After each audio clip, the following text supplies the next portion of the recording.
सास की बीमारी। शादी के ठीक बाद नेहा की सास की तबीयत बहुत खराब हो गई। बताइए क्या हुआ है आपको? बेटे की शादी थी तो थकान हो गई। मौसम बदल रहा है तो जुकाम और बुखार हो गया। ऊपर से बहू के घर का खाना पता नहीं कैसा था कि पेट भी खराब हो गया।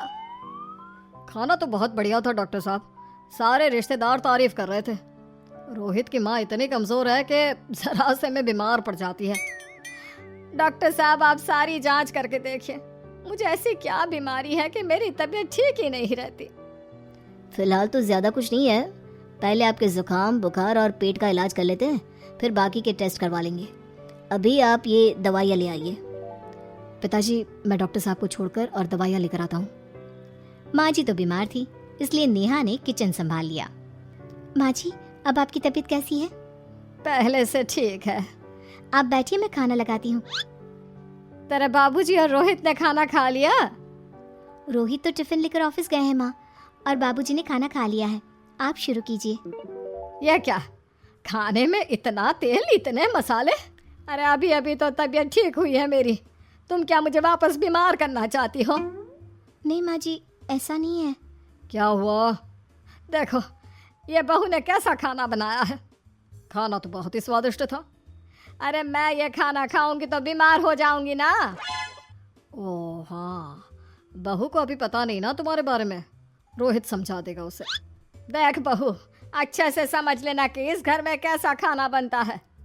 हाँ माँ जी, मैं समझ लूँगी, लेकिन अभी आप कुछ तो खा लो।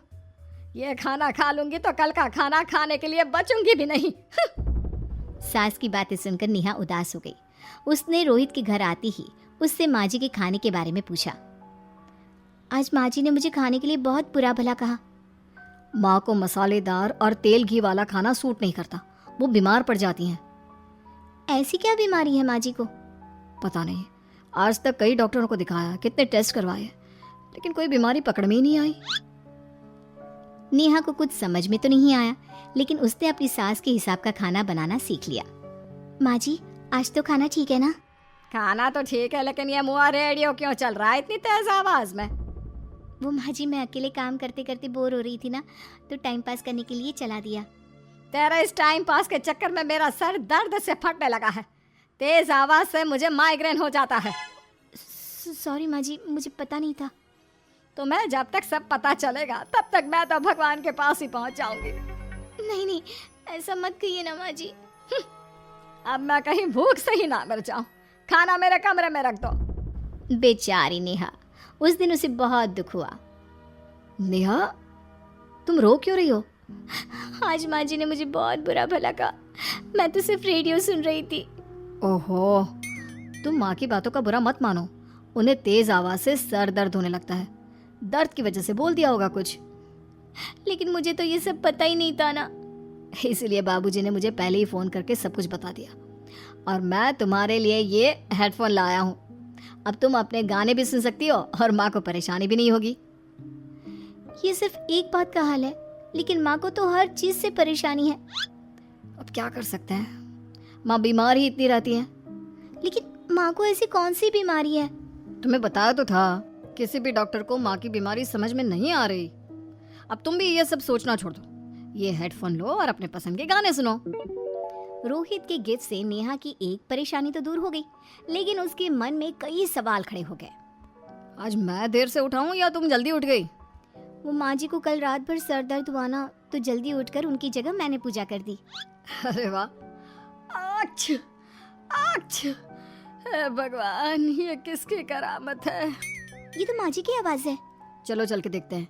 क्या हुआ माँ? अच्छा, ये घर में गुलाब कौन लाया? मुझे नहीं पता, मैं तो अभी उठाऊं। माँ जी आप कल रात भर सो नहीं पाई, तो मैंने जल्दी उठकर पूजा पाठ किया। घर में फूल नहीं थे ना, तो मैं बाजार से गुलाब के फूल ले आई। नेहा, माँ को गुलाब के फूल की एलर्जी है। अब मुझे ये कैसे पता होगा? अच्छा, तुझे कुछ पता नहीं तो तू वही काम क्यों करती है जिससे मेरी तबीयत खराब हो जाए? रोहित के बाबूजी, ये बहू मेरी जान लेना चाहती है। माँ जी मुझे ऐसा करके क्या मिलेगा? वो तो तुझे ही पता, लेकिन कुछ तो है। रोहित की माँ बस करो, बेचारी बहू को कुछ पता ही नहीं है, बस इसलिए उससे गलती हो जाती है। जाओ तुम कमरे में। बहू, तुम रोहित की माँ का बुरा मत मानो। वो अपनी बीमारियों से इतनी परेशान है कि उल्टा सीधा बोल देती है। नहीं नहीं बाबूजी, मुझे बुरा नहीं लग रहा, मुझे चिंता हो रही है माँ जी की बीमारी की। ये बताइए कि माँ जी को ऐसी प्रॉब्लम्स कब से होने लगी? शादी के 6-7 महीने बाद से। बाबूजी, तब घर का माहौल कैसा था? अरे भरा पूरा परिवार था। मेरे बाबूजी, माँ, काका, काकी, मेरे दोनों बड़े भाई, दोनों भाभियाँ, दोनों के 2-2 बच्चे हैं, एक छोटा भाई और एक बहन, सब साथ रहते थे। इतना बड़ा परिवार? हाँ, मैं जब 10 साल का हुआ ना, तब पापा का ट्रांसफर यहाँ हुआ। उसके पहले तक तो हमारी जॉइंट फैमिली ही थी। और माँ जी किस चीज से बीमार पड़ जाती हैं? जब तेज गर्मी हो, ठंड हो या ज्यादा बरसात हो जाए। जब माँ ज्यादा थक जाए, जैसे दिवाली पर घर की सफाई या कोई फंक्शन हो, या ज्यादा मेहमानों के आने से घर का काम बढ़ जाए। तेज म्यूजिक, तेज लाइट या ऐसे कोई तेज स्मेल आ जाए। तो माँ जी की ये बीमारी ठीक हो सकती है। कैसे? सब पता चल जाएगा। आप कल माँ जी की टेस्ट रिपोर्ट लेने जाने वाले हो ना? हाँ। तो सुनिए क्या करना है। अगले दिन रोहित माँ जी की रिपोर्ट्स लेकर आता है। माँ, बाबूजी, नेहा। अरे क्या हो गया रोहित? माँ जी की रिपोर्ट आ गई है। कुछ सीरियस है क्या? जिसका डर था वही हुआ। अरे गोल गोल बातें मत कर, सीधी तरफ बता बेटा, क्या हुआ है मुझे? माँ, आपकी किडनी, लिवर सब फेल हो गया है। आपका दिल भी कमजोर हो गया है। डॉक्टर ने कहा है कि आपके पास सिर्फ 1 महीना बचा है। ये क्या बक रहा है? ऐसा हो ही नहीं सकता। मुझे लग ही नहीं रहा कि मैं इतनी बीमार हूँ। लेकिन माँ जी, रिपोर्ट झूठी तो नहीं हो सकती ना? हाँ, माँ को 20 साल की उम्र से बीमारी लग गई थी, लेकिन कोई डॉक्टर पकड़ नहीं पाया और अब ये बीमारियाँ बहुत ज़्यादा बढ़ गई हैं। हाँ रोहित की माँ, तुम्हें याद है शादी के 6 महीने बाद से तुम बीमार रहने लगी थी। अरे लेकिन वो अलग था, मुझे ऐसे कोई बीमारी नहीं हो सकती। ये तुम कैसे कह सकती हो माँ? हाँ, तुम उस वक्त बीमार पड़ी थी ना, और अब डॉक्टर भी यही कह रहे हैं, तो सच ही तो होगा। और आप तभी से बीमारी तो रहती आई हैं। अरे लेकिन तब मैं बीमार थी ही नहीं। क्या मतलब? अरे तब मैं बीमारी का नाटक करती थी, मुझे कुछ नहीं हुआ था। ये क्या बोल रही हो? हाँ, घर में इतने सारे लोग थे और सबसे छोटी बहू मैं थी, तो सारा काम मुझे करना पड़ता, इसलिए काम से बचने के लिए मैं नाटक करने लगी। लेकिन आपको अभी भी वही बीमारियां होती है ना माँ? हाँ, अगर नाटक था तो ये प्रॉब्लम तुम्हें अभी क्यों होती है? इसका जवाब मैं देती हूँ। माँ जी कई महीनों तक नाटक करती रही, इसलिए इनके दिमाग ने धीरे धीरे इस झूठ को सच मान लिया और इनका दिमाग उन बीमारियों का एहसास कराने लगा। हैं? ऐसे भी होता है क्या?